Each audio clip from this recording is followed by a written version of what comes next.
Welcome to Scriptural Snapshots, brought to you by Living Faith Ministries in Kaiser, West Virginia, where we bring the living Word of God into your life. I'm Pastor Gordon Brubaker. We're raising the question of, are you a disciple? Are you? And the basic question behind that is, what is your relationship with Jesus Christ? See, if you don't have a relationship with Jesus, you really cannot be a disciple.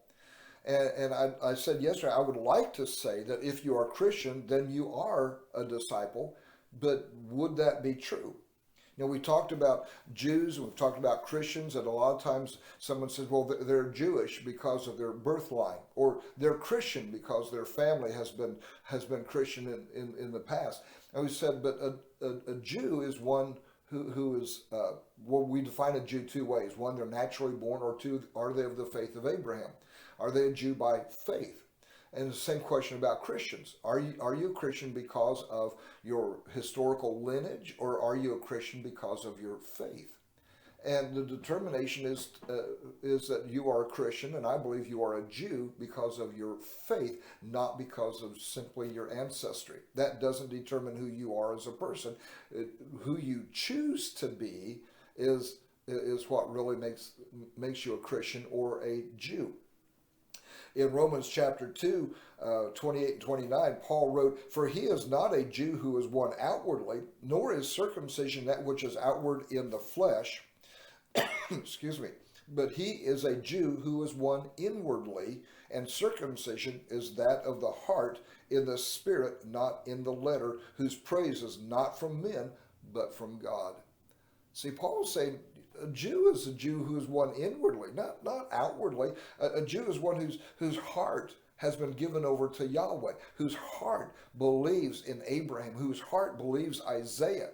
So now you can't be a good Jew if you don't believe the Jewish scriptures.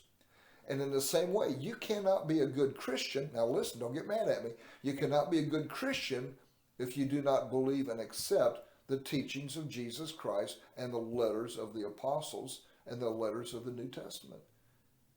Because Jesus said in John 8:31 and 32, "If you abide in my word, you are my disciples indeed, and you shall know the truth, and the truth shall make you free." But being a disciple is to abide in his word. How can you be a disciple? How can you be a Jew? How can you be a Christian if you don't believe what the Jews teach, if you don't believe what Christians teach, what Christ taught?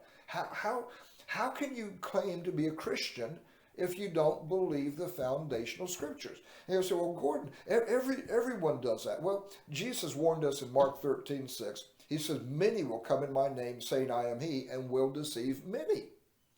And so, well, Gordon, what's your point? I mean, everybody who attends church, everyone who has, quote, made a profession of Jesus is a Christian. Well, let me bring up something. Here's some fresh statistics, some fresh studies. Only 28%, this isn't a recent survey, only 28% of American pastors believe the fundamental teaching of the Bible. What? 28%?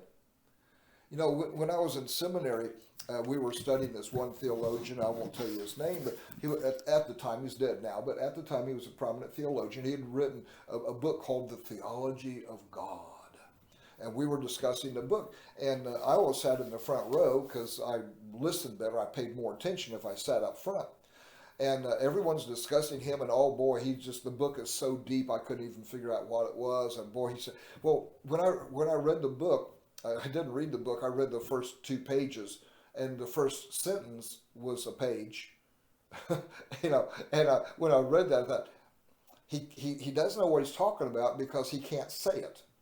He can't say what he's thinking, so it took him a page to do one sentence. And I started looking him up, and I found out he didn't believe in the virgin birth of Jesus Christ.